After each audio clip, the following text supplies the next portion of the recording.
Well, kia ora everybody, and welcome to our Wednesday webinar from TENS for this month of July. We are looking obviously at women in engineering, or WEN, and looking at the experiences from school to industry. But before I introduce our amazing panel that we have online with us today, we will start off the session with a karakia. Mauri ora kia a mātou, arahina mātou kia a mātou mahi. Ki mihia he huarahi mō te kaupapa o Mautaranga o Hangarau. Awhina atu, awhina mai, te po e here, ne e amato, hui taiki e. So, without further ado, my name is Sarah Washbrook and I am the Deputy Chair at TENS, and I'm here today hosting this awesome presentation with a fantastic panelist we've got for you to do, exploring engineering and the pathway to it. So I'm going to introduce you to Ashleigh Fox, who is from the University of Auckland. Ashleigh has an extensive history in science communication and outreach, and now manages a long-term industry-funded project at the University of Auckland to increase the number of women studying engineering. This work's not possible without the help of Women in Engineering Network leaders, who I'm sure you're going to be meeting today in a minute, who run a range of events to support current engineering students, as well as volunteer to deliver at the Auckland University's outreach workshops to schools around New Zealand too. So without further ado from me, before we start, this webinar is being recorded for everybody. If you want to view it later, it will be up on the TENS YouTube channel. And if you would like to ask any questions of any of our panelists today, there is a Q&A box in the webinar as well. So just type away your questions, and at the end of the presentations, we will ask questions of everybody who's on board today. Thank you, and kia kite. Kia ora, Sarah, thank you very much. It's awesome to be here today. I am just going to kind of start us off, and then we, as Sarah said, amazing WEN students are hopefully going to take it away from there. I'll just give you a little bit of intro of myself. Ko Waitakere te maunga, ko Pānuku te awa, ko Fox te iwi, ko Ashleigh toku ingoa. He pūtake pūtere ahau, I waipapa tomatoro. Project manager means basically I get to run a lot of different events and initiatives, and the purpose is to increase the number of young women who are enrolling in our degree, and generally, much bigger than that, just increase the visibility of women engineers across New Zealand. I am very happy to be passing the buck to Ashleigh, who actually did most of the work to prepare us for this. So she's part of our outreach team and took on the challenge of putting this webinar together for us today. So yeah, take it away, Ashleigh. Thank you, Ashleigh. Yeah, so my name's Ashleigh and I'll be leading today's webinar. Just a run through for today's content. We're going to start with an introduction to engineering. So kind of what is it, in a way that's kind of easy to understand, because it's not very understandable when you first hear it. Then a bit about us as women in engineering at the University of Auckland, and a bit about the degree, how to get in, or the technical stuff behind it. Then for more current experiences, we're going to hear from some WEN students, so myself included, along with some lovely volunteers, Sophia and Nina, about their experience within school, with technology, and their experience within the engineering degree as well. And then we're just going to end with the Q&A. So just to get started, what is engineering? It can be an abstract concept to explain, especially to younger people. The main role of an engineer is to solve problems and create change in the world. This is to improve our lives, whether it be for convenience, for safety, or for the environment. The best way to see engineering is by looking around you and your everyday life. Your phone, for example, makes communication between you and others seamless. The building you're in, the ways you get to work and school, whether it be in a car, bus, biking, or even walking. Not just the vehicles, but the roads you walk on are built to make your commute easier and safer. And lives are saved in hospitals with medical equipment. And even agriculture has a big role in engineering, especially in our country. Our lives have drastically improved because people came together and created ways for our lives to be easier, safer, and happier. And those people are engineers. So I thought I'll go through some key traits of engineers. So they definitely have to be quite creative. A big part of engineering is design and that problem solving. That requires creative solutions and being able to think out of the box. And being curious. Engineers use science and maths to solve their problems. And so curiosity about how the world works is an important trait to have. So people who ask tons of questions are on the right track. It's also really important to have those interpersonal skills because to create that kind of change that I was talking about, engineers have to work in teams and big companies. This requires those interpersonal and leadership skills which are necessary to make that kind of change. And of course, complex problem solving. The problems in our world today are so big that to create that kind of change, to make a difference, you need to be able to solve problems that are really hard and come up with solutions that work and are realistic. And now I'm going to pass it back to Ashleigh to talk about engineering in New Zealand. Thanks, Aimsha. So this slide has a lot of information on it, so I'm sure you'll be able to read that later on. But just further to what she was saying about the key traits and characteristics of engineers, there's a lot of research out there to show that in the future, STEM is going to be a huge part of many, many jobs. So it's really important that our young people are keeping science and maths in their toolbox, even if they don't become engineers.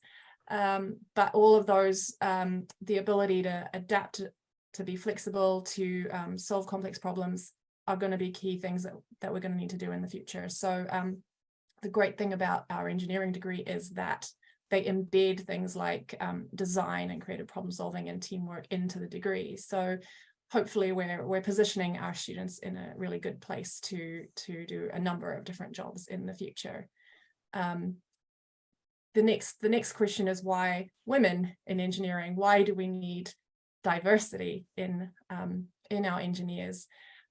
If you go on to the next slide, please, Aimsha. This is data from the last census, which was in 2018, and then analysed by the Association for Women in Sciences. And as you can see, there is a very large difference between the number of males versus females who are taking physical, mathematical, and engineering sciences. And this is obviously just a binary gender picture. There are many other equity groups, there are many other types of diversity that we would like to see in our leaders and in our decision-making teams. And that is why our work still exists, and that is why it is super important to keep promoting the idea that engineers can come from anywhere and can be any kind of person. What are we doing about it? The next slide will hopefully give you a little bit of an overview. A lot of detail can be found on our website as well, but over the last 4 years through the project, we've built up a few different initiatives. There are also a few things that the faculty has done for a very long time, such as Ingenuity Day, to allow young self-identifying female students to experience hands-on engineering, to experience the breadth and depth of the kinds of things you can do in engineering. We've started a holiday camp for year 11 students. So if you've got keen year 10s, then keep that in mind for next year. We do tutorials for maths and physics level 2 and 3 in CA, and we also do virtual tutoring just to give a little bit of extra help or confidence boosting to the young women who are studying those subjects. It is important to have those subjects if you want to do engineering. It's not impossible to do engineering without them, but it is just so much easier and much more helpful if they have that background. I think the next thing we want to talk about is, once we've done all of our outreach and all of our work with school students to get them interested in engineering and into our door, we have this amazing Women in Engineering network, which is a student group that is run by students for students. with 1 FTE staff support as well. And they do so much within the faculty, and also presenting out to the community as well, to inspire and empower women, to promote the different kinds of engineering that we have, and just really be a support network for our current students, mentoring, industry kind of connections so that they can get work later on. So I guess what we're trying to say is that once they're in the door, we don't just leave them there. We actually really support them all the way through their undergraduate degree and into jobs.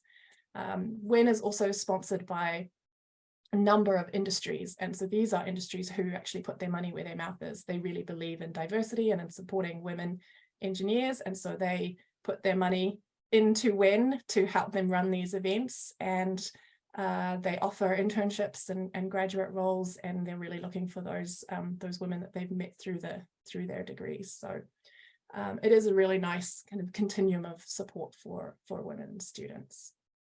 I think the next one goes to you, I'm sure. Yeah, so I'm just going to talk a bit about the degree at the University of Auckland.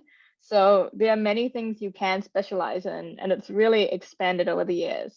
At the University of Auckland right now, for an undergraduate, so going straight from high school, we have 10 specializations. So these are civil, structural, biomedical, chemical materials, mechanical, mechatronics, software, electrical and electronic, and engineering science. A lot of these might be words that people don't really know that well. I know that I didn't know them that well either when I was in high school. But I just wanted to show that there's a broad range of topics, whether you want to be building structures, to programming robots, to making prosthetics. There's a lot of things you can do with an engineering degree, with more being discovered every day. And a bit about the entry requirements for engineering. So to study, there are requirements to study an undergraduate degree. There are requirements. So at the University of Auckland, you have to study math and physics in high school. If you're doing NCEA, you'll need 16 external credits from physics in level 3 and 17 credits from calculus in level 3, which means passing all of externals.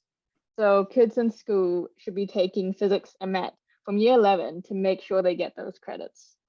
The University of Auckland also has a rank score system, which is explained more on our website. It's important to kind of keep this in mind, that whatever university you're applying to, make sure to go on their website and check the requirements. Physics and math are kind of general ones, but just to be sure, make sure you check online. And now we're going to go into our presentations from our students. So we'll be starting it off with Sophia, who's a very excited student, fresh out of high school, and very excited about the degree. Yeah, thanks for that, Ansha. So I'm Sophia, and I'm a first-year engineering student. A little bit about me. In my spare time, I like to go for ocean swims, especially during winter, because it's meant to be really good for your immune system.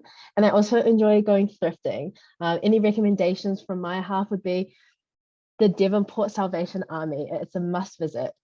Basically, in year 13, I only had a vague idea of what I wanted to do. I'd read all the prospective leaflets in the careers department and narrowed it down to something STEM related, because all I knew is that I loved calculus and for the most part enjoyed chemistry and physics.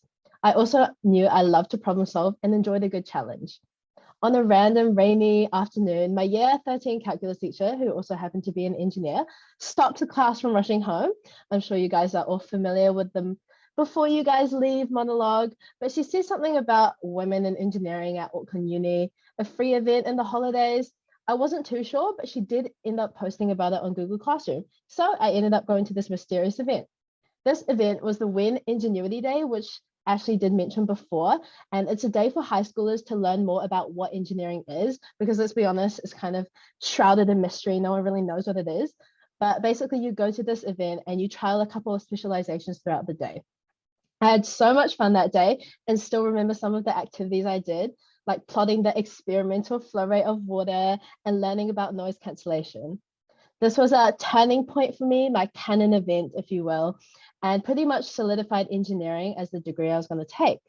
This decision was further cemented through going to other WEN events that they hold specifically for high schoolers, and allowed me to drown the students who are currently studying engineering with my millions of questions that they all answered very enthusiastically.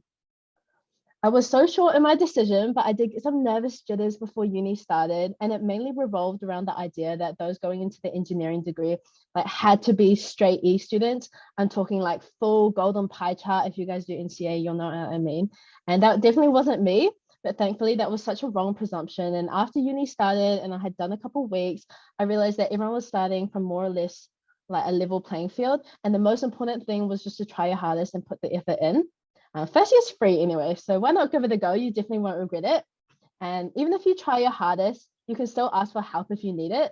I lived in this place called the Part 1 Assistance Center, which is basically just where some older students who hang out in this shared space, and you can drop in and ask for as much help as you need. This is definitely a great selling point for Auckland Uni because the support is unreal. And I even made a lot of friends through that. And yeah, the community here is also amazing. I've made loads of new friends and everyone is so approachable. There is also a big variety of people from all over. So it's been really nice to learn about people from different backgrounds. Since Auckland Uni is in such a large city, I feel like there are a lot of opportunities, academically speaking, and also culturally. And there are clubs here for everyone. I can't mention clubs without plugging Win again. There are so many social and professional events they hold throughout the year. And they're always invaluable and accompanied with delicious free food. Unfortunately, I never had any experience with technology growing up. It wasn't super encouraged for me personally. And I never ended up going into that realm until like a couple months before I was gonna graduate high school. I went to school on the shore in Auckland and found out about this awesome place called Shore Junction, which is up on the screen for you guys here. It's a free space for youth that encourages STEM and the arts. They've got loads of facilities like music rooms, a dance studio, 3D printers, and a gaming center, just to name a bit. It was here that I had my first little affair with 3D printing and made my own little nameplate, which I've ripped off my wall to show here. And yeah, it was nothing flash, but I found it super fun. And looking back after being done with semester 1, it was actually quite relevant. And I also didn't realize that there were websites like Thingiverse that made it really simple to get started with 3D printing through downloadable files, which can help you get comfortable with the software, which I found quite interesting and helpful. Yeah. Thanks for that, Sophia. Great story. And now we'll take it to Nina, who is a biomedical engineering student. Cool. Hi everyone, I'm Nina and I'm a third year biomedical engineering student, and I'm also doing a conjoint in science at the moment. So a little bit about my path to biomedical engineering. I was born and raised in Christchurch, and my whole life I wanted to be a doctor. But at the end of year 12, this changed quite a bit. I had a turning point and I realized I really wanted to make a difference in the world. And I also realized that technology has a lot of potential to save a lot of patients around the world and patients in the future as well. So, but at the time, I didn't know what engineering was. So I had planned to do product design and science, hoping, I'll be making technology from that, hopefully, which is why I was taking subjects like DVC, bio, and chemistry. But in year 13, I attended a engineering information day, I think. Yep. And was like, that's actually what I want to do and exactly what I was looking for. It's just, I didn't know it was called engineering. So at the time, luckily, I was already taking calculus, so that was fine, but I wasn't taking physics. So I went up to my teacher telling him, hey, I need to pass these externals. Can you just enroll me in them? And yeah, I self-studied physics in year 13 and made my way into engineering. I decided to go to University of Auckland because, University of Canterbury didn't offer biomedical engineering. And during high school, I had experience in CAD because I was doing DVC. And I found that that has been really, really useful in my engineering career so far. So in first year, we had a design course where CAD was a big chunk of the course, and there were also other skills I learned in DVC that was really, really helpful. And fair to say, I think I aced that course quite a bit. And in second year, we had a group project where we had to make a color meter from scratch, which is like a device that detects different colors by scanning. And I was the one who designed a case for our device, which, you know, all the skills I required in this, I basically learned in high school. And in my internship this year as well, I used my CAD skills once again, which was really, really helpful. It was designing some supports used to hold volunteers in position, doing, you know, MRI, all that fancy stuff. And yeah, I actually got to laser cut my designs, and my poster actually won an award. So, you know, I think it was my CAD skills that got me through this. But I guess some challenges that I had in high school, I really, really wished I learned some coding and programming skills. I found that a lot of students around me in engineering had a foundation in programming in high school, and that they haven't really struggled in that aspect during engineering. Also electronic skills, as you can see there, all those hard techy stuff.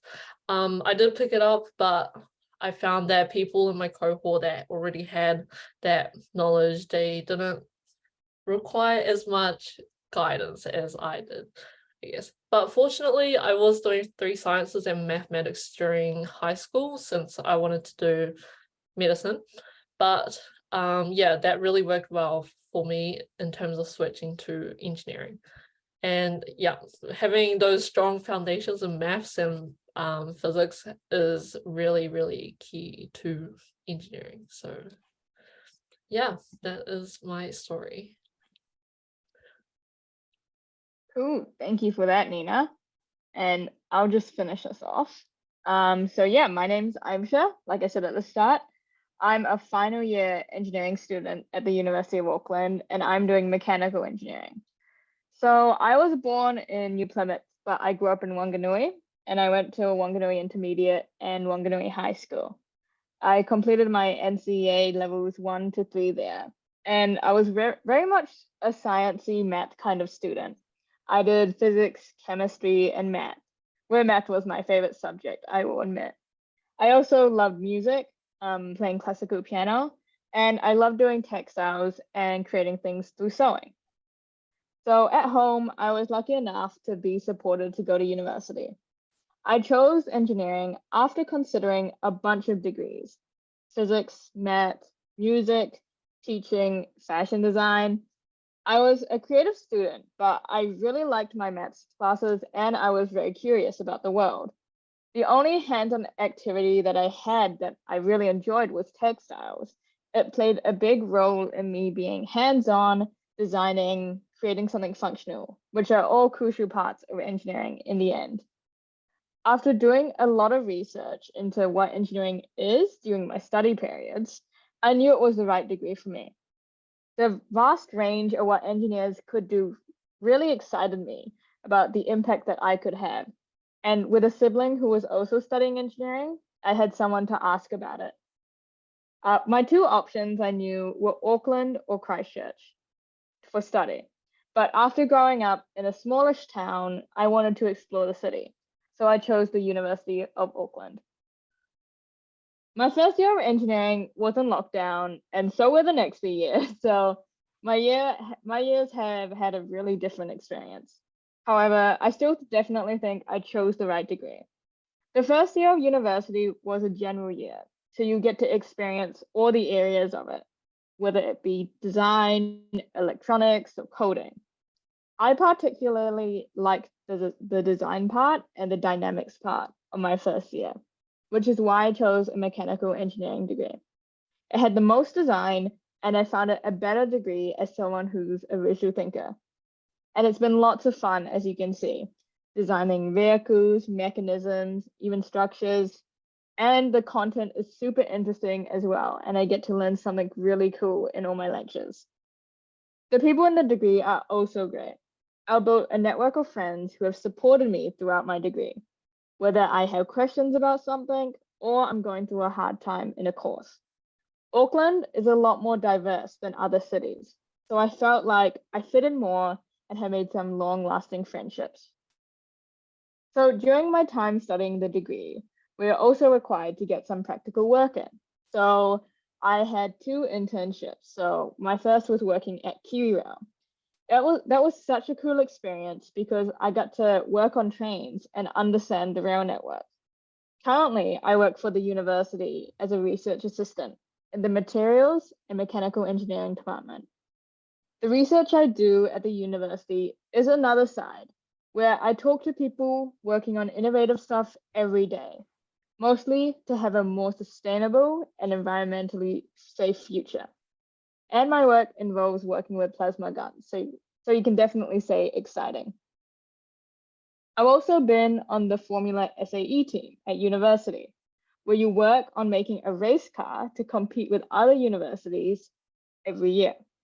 As someone who grew up not knowing anything about cars, it was a super interesting and engaging club where I learned a lot. So there are definitely obstacles I faced when I was going to study engineering for a number of reasons. First, no one in my school really knew much about what engineering was or things even just relating to engineering. Only that it was something that a lot of men went into and had something to do with cars. Doing my own research was really crucial to choosing my degree, which I had a lot of time to do in my final year. And Auckland is a very expensive city to live in if you come from out of town. I got a scholarship for my first year of accommodation, which really helped. And I'm now renting with a part-time job. I found out later that if you don't live in Auckland, the University of Auckland is more likely to give you those scholarships, which would be good to keep in mind. However, living alone with a job takes up a significant amount of time away from university, which can be difficult to manage. It was also daunting coming into my first year of engineering with kids who came from the more recognized schools in Auckland, who already had experience with things such as coding or engineering. I didn't have access to anything really engineering related, and nothing was made known to me. Luckily, the degree itself didn't require much prior experience, but it was intimidating just when talking to other people in lectures. But there was a lot of support when I first got to university for everyone. Wen was a huge help to me going to university, and there are other equity clubs around to help others, such as SPICE, which is for South Pacific and Indigenous engineering students, and Rainbow Engineering for queer students. The women at university have helped make my student experience incredible and something that I won't forget. So that's the end of our webinar, everyone. Thank you for listening. So to keep in contact with us, there are a bunch of ways. We have an online presence. So for Instagram and TikTok, you can see our usernames there. So our Instagram has like posts all our opportunities we have specifically for high schoolers. And we also have a website and a teacher mailing list, so you can keep updated on things you should know or students can know through you. And we also have on the list the contact emails of specifically our outreach team. So our outreach coordinator and project manager, Ashleigh. If you have any questions about anything, about what we do, what something you would like your students to experience, make sure to reach out and email them. So now we'll go onto the Q&A. I'll just take it back to the screen in case anyone wants to note that down. Oh, kia ora, everybody. Thank you so much. That was very informative, and I learned a lot from the actual process to help and support my students that I support with their pathways and their career choices from a technology point of view. Even though we're not maths and physics specialists, we are technology specialists, but I can see that there are some great links with the subject of technology. Just while we've got people online still, if anybody has any questions, please pop your questions in the Q&A. I've just got a couple just to keep everyone on their toes a little bit, and so actually the first question is linked to what we were just mentioning. I could see that Obviously, you guys are amazing at maths and calculus and physics and the sciences, but obviously TENS, we support technology teachers and technology education, particularly at a high school level. And a couple of you obviously mentioned that you had some challenges because of not understanding maybe electronics or coding and programming, or you found that you had your textile side of things to help and support.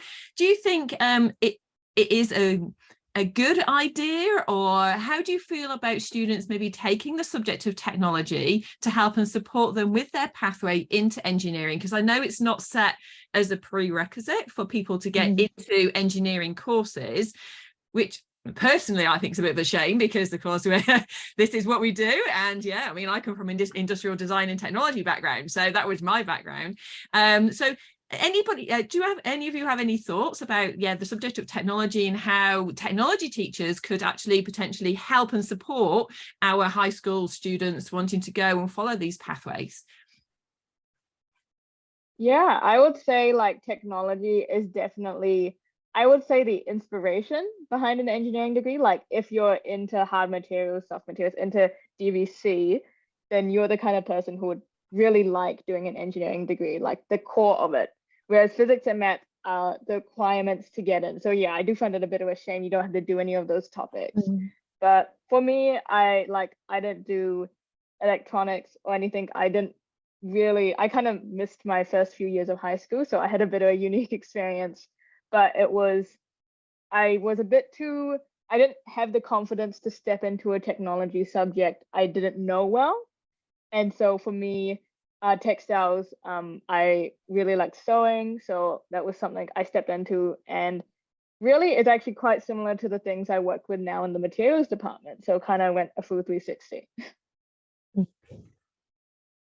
Fantastic, thank you. That's really interesting. Anybody else got any other opinions? I can add a little bit to that. I feel like DVC especially would have been really, really helpful to take, not only because like the technical skills, so correct me if I'm not mistaken because I didn't really take it, but a lot of drawing, like 3D drawing and like spatial visualization, carried over a lot into one of the core courses we had to take in first year, which was like a design course. So I feel like that, like going through the process of it, of like the design process and stuff in the past would really help you recall like what type of skills you needed, or just like the process of it. I think that would have been quite cool. But, yeah.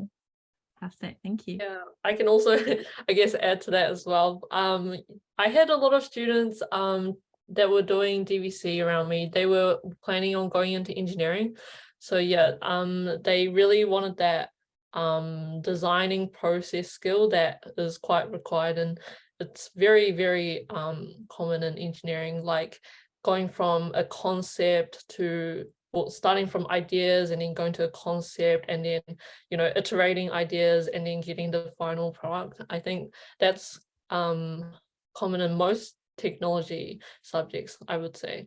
And yeah, so yeah, having that technology foundation is really, really good if you're considering engineering, I would say. Fantastic, thank you. And we have got a couple of questions coming in, so I'm just going to ask some of the questions coming through as well. Ashleigh, I don't know whether you might be able to answer this one. It says, what happens if you do not meet entry requirements? Are there other pathways into engineering? Yeah, so I did also want to put a slightly different spin on the previous question, which hopefully will lead into the answer of this, is that one of the reasons we were really keen to engage with TENS and do this webinar is that we were hoping that teachers who could identify some really great technology students would also encourage them to keep up with their maths and physics so that they have those tools in their back pocket if they want to do engineering and they haven't closed that door.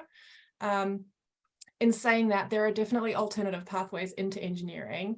I do not for the life of me know all the details, so my answer to that would be please check the website, which is on one of the slides that we used earlier.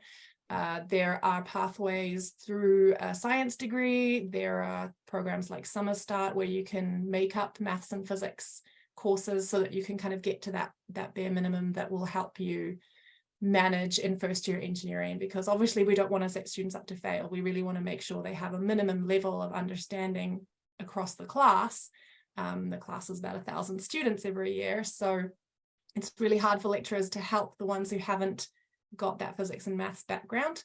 But as I said, there are plenty of things that the university offers to help you get to that point, to then be able to enroll. So please check that website.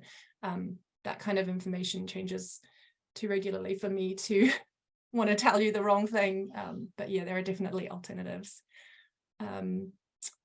Yeah, and I can see there's another question which is also around that kind of thing. Yeah.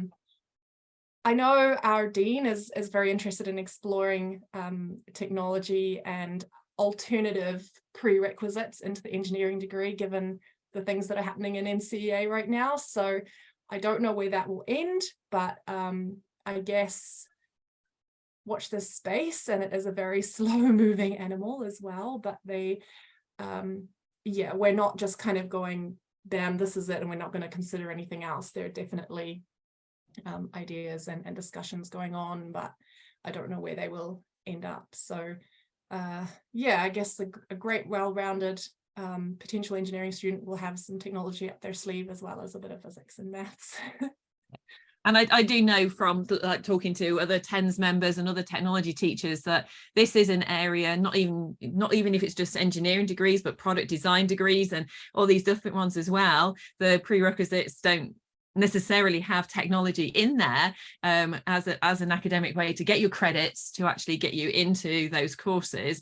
But it's fantastic to hear that you're considering, or your department is considering, opening up and broadening that. And if they do want some support with that, with TENS, obviously we can help to support that, because we do have the voice of the TENS members to help and guide in that space too. So there's another opportunity there potentially, where we can actually help and support in that space as well. We've got another little question here. This is from Matthew. It says, who works in an area school and has a small senior class that does a variety of science subjects at level 2 and 3. He has a student who has shown interest in the pathway that you guys have just been describing. Is she able to talk to or connect with some students to discuss her options and maybe offer support? I would definitely, we don't have a like direct service to do that. We have a couple of like, sometimes opportunities pop up throughout the year to hear about it. Ashleigh can probably expand on that. But as Ashleigh mentioned, we do some virtual tutoring, and that's all the tutoring is done by women in engineering students. So that would definitely be an opportunity to ask about that. Fantastic. And so how can we contact you? Is it through that last slide that we just had before the Q&A? Sorry, I'm going to skip you through the slides again.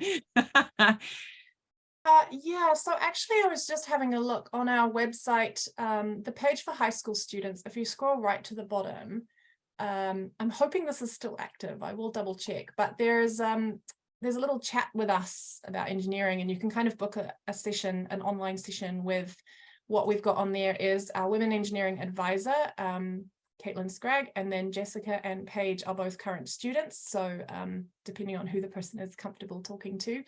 And then you can just kind of book a little chat session, which will be over Microsoft Teams online. And then that hopefully would be a direct way if it's working. I will double check.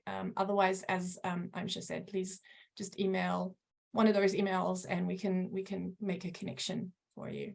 Yeah. Fantastic, that's great. And actually linking to that, I mean, you mentioned, all of you mentioned that there's these awesome different days and events that you actually run and organize for high school students to maybe come along and experience some of these things. What's the best way for high school teachers to know what's coming up? I mean, obviously you've got your website. Do you have any other presence as well that we could maybe link to and follow? Or okay, yes. So please join our mailing list is probably the easiest way for us to make sure that you're getting out. We kind of send something out every term roughly, or if there's something big, then we'll send out an email about it. We are also kind of part of some of the teacher Facebook groups, so NZ Technology Teachers, for example, and we're trying really hard to post on all of those platforms as well as the email. When there's WEN and there's kind of WEN for schools. So WEN is the Women Engineering Network, which is mostly around the current students and what's going on in the uni, but they also post about their upcoming events on their Facebook page and I think LinkedIn, I'm sure, if I'm not mistaken. I think so. And yeah, we do try to get out into other platforms. So for example, we'll put events on the CATE website, which is the Careers Advisors website. The university also has started a new community hub portal for people to join in, and then you can kind of select the specific groups that you're interested in hearing things about, and then we'll post stuff on there as well. So yeah, it's just how many people do I have who can keep up to date with all of those notifications? I'm sure you understand, Sarah. Oh, it's fantastic. It's just to keep people in the loop, and just so that they can actually obviously share this information with their students. But also, I think what would be quite beneficial is maybe keep in contact with TENS as well. We can flick things out in our newsletter as well, so we can inform our TENS members too, because we do share things like that online as well, and share with our ITE lecturers too, because then they can share it with the people who train to become technology teachers. So I think we've got lots of opportunities to get it out there. It's just helping to share that message, isn't it? Which would be great. Awesome. Just a really quick last question for me, because I'm not sure if there's any more coming in, but I'm interested to know, because I do come from a product design kind of background. I'm asking your lovely ladies here, what would you say has been the most exciting project that you have worked on with designing and engineering? Okay, I think I can take this one, start off, because it's so fresh in my mind. Like, as I said before, there's a core course you have to take, which is 115, and it's just like all about design. And like, we did this thing called like a CAD project, which was quite fun. Well, actually, to be honest, like the whole course was really fun, but this CAD project was like super fun because it was basically just a bunch of like figuring out what to do on CAD. And then obviously they give you resources, but like the sheer amount of power you have, because there's just so many different tools you can use and stuff. So basically I didn't even describe it, but we were making like a little toy product, and it was just fun because it was like the whole process. Like, we started from the beginning, like we try to understand what the stakeholders wanted, and obviously our iterations were quite fun to draw. And I don't know, the whole process was just really fun. And then we wrote a little report at the end, so it's really fun because it felt like a mock, like, you know, experience of like what it might be like out in the field or whatever. But yeah, it was quite fun. Awesome. Just out of interest, what CAD software do you use? I think just Autodesk Inventor. Yeah, but I think it's quite flexible, because some people need to use Fusion 360, so it doesn't matter too much. But I think the main one we do is Inventor. Fantastic. The teaching is done through Inventor. Yeah. A lot of the industry though, they'll use things like Creo and SolidWorks, and so like it's kind of flexible. But yeah, and some clubs as well use Fusion, but like the university base is Inventor, and I don't think they'll change that for a while. Oh, also, sorry, can I just add off that? Like, because I have like a secondhand laptop that's really dodgy, but it's all good because the university have like computer labs where all of the software that you need is like already downloaded in, and it's really easy to just pop on there. And they close at 12 a.m. So, you know, they're all good. Late nights then. Yeah. Okay. I will, yeah. Oh, Do you want to go, Nina? No, you should go first. I'll go last then. Okay. We had a lot of design projects in our mechanical engineering degree. A favorite one, maybe the ones where you work in teams that are nice. Like, for example, my most recent design project was designing a children's party ride. So like a merry-go-round, but like on steroids. It was whack. And like we made a car that's powered by a wind turbine, and you had to make a physical model of it. So I had a picture of that before. Designing a motorized vehicle, designing a mechanism in a little box where you 3D print and laser cut. Honestly, like, I can't choose a favorite. I've definitely learned a lot from all of them, and it's been a bunch of fun. I would definitely recommend my degree to anyone who likes the sound of those kinds of things. Fantastic. It's amazing. You go from really small, quite small scale projects to what you're describing there is quite quite large. Yeah. When it's like being in a workshop kind of space, especially in a high school. Exactly. It's like a lot of these projects are like done in CAD. Some of them are like, the smaller ones are like physicalized, but it's a lot of fun. And sometimes people get a bit unhappy with like marking and stuff because design is something like that, but like overall great experience. Fantastic. Nina, do you have one to share? Yeah, definitely. I honestly, when someone asks me about projects in engineering, one comes to mind instantly, and that is I've talked about it briefly, but the color meter project I did in my second year.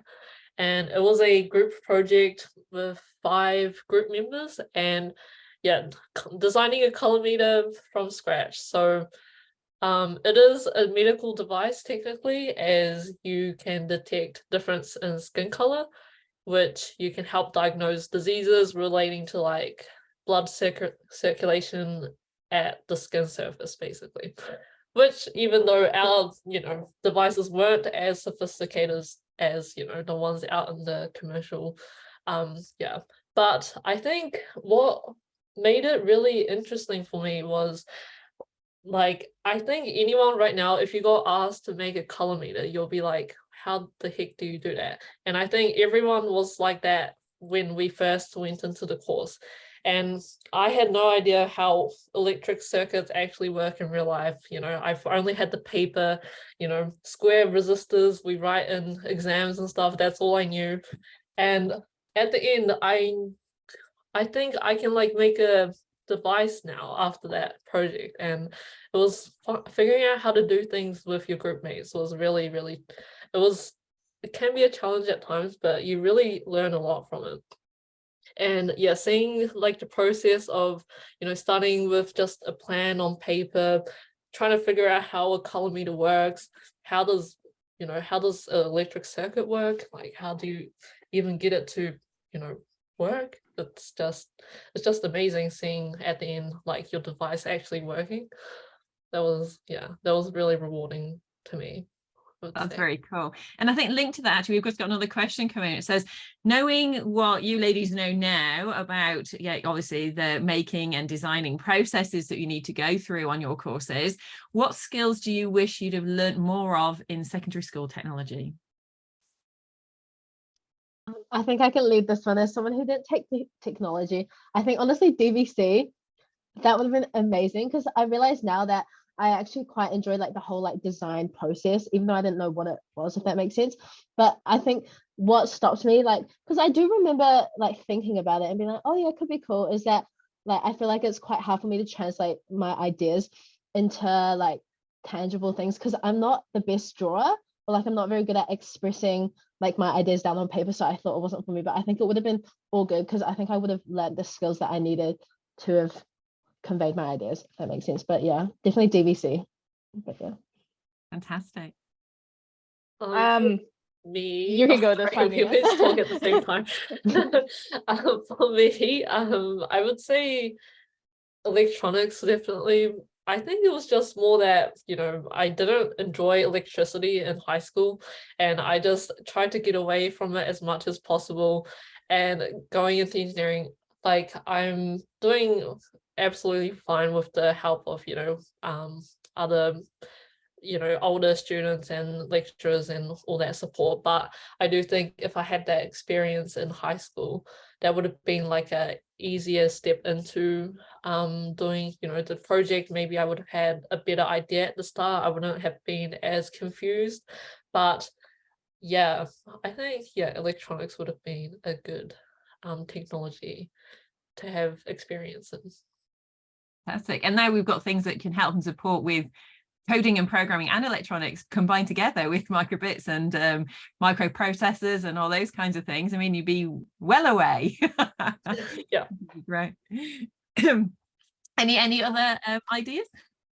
I would say like having that first or second, like year 9, year 10 general year where you touch on every technology is really good.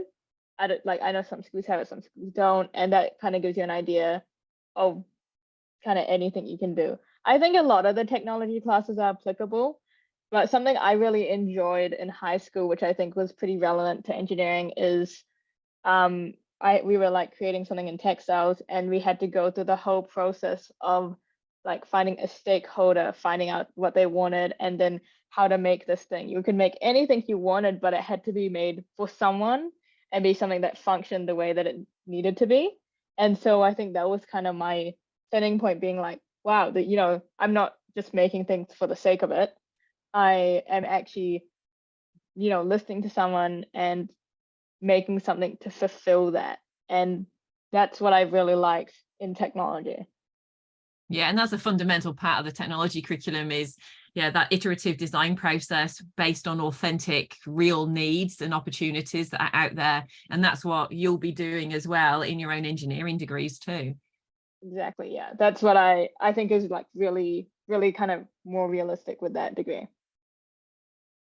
If I could add something there from a kind of women and engineering point of view, one of the really big themes that's coming through our work over the last 4 or 5 years is the fact that for many societal reasons, I guess, female students do not get that chance to tinker that men naturally seem to do, whether it's at home or at school. There are so many systemic things happening that means they don't get that chance, which makes them apprehensive or worried about having to do it, and they self-select out of things like electrical engineering or mechanical because it means they suddenly have to do this thing that they don't know how, and there's the perception that everyone else in the class does know how, especially if they're mostly male. So our hands-on workshops, our open days, they're all targeted to creating a space where women are a majority so that you're all learning it all together and getting that chance to try it and maybe fail and maybe have to try it again in a space that feels safe and supportive.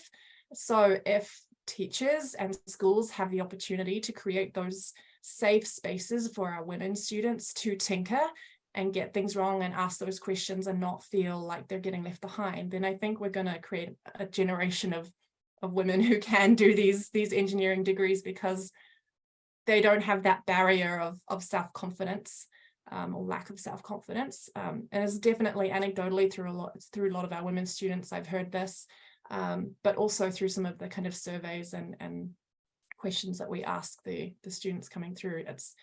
I'm sure you can see it in your own schools as well. Like, guys get to go do the coding class and I don't know where the girls go, or you might only have one girl who's doing the electronics. So yeah, any opportunity you have to create those spaces for a group of women to kind of feel supported together will be really, really useful down the line. Fantastic. I think that's an awesome answer as well. Well, I think that's it for the questions. And so thank you very much, ladies, for coming online today. I'll just share my screen just to finish off the last session. Thank you for unsharing.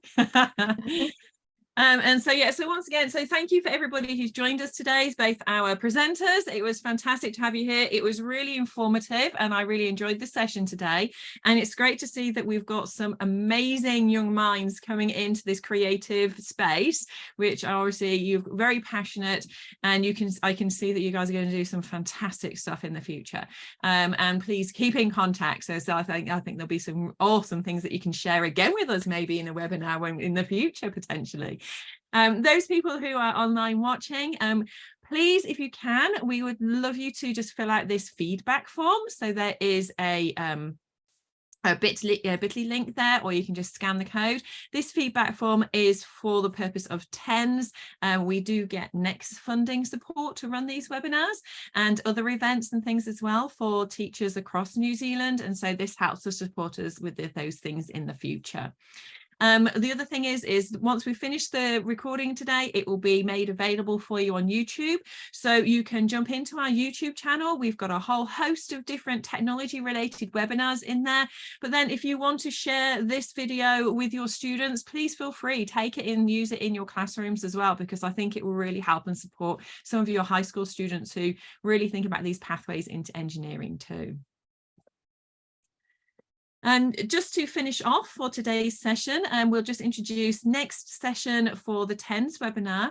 We're really honoured to be supported by Dr. Karai Tiana Taiuru, who is very, very well known in looking at Mātauranga Māori to Ao Māori within the digital technology space. He's done a lot of work with AI and robotics and those kinds of different concepts and digital tools. And so we'll be weaving that in for the next webinar. So the registration is now live, and if you'd like to, you can scan the QR code and it will take you to the registration page.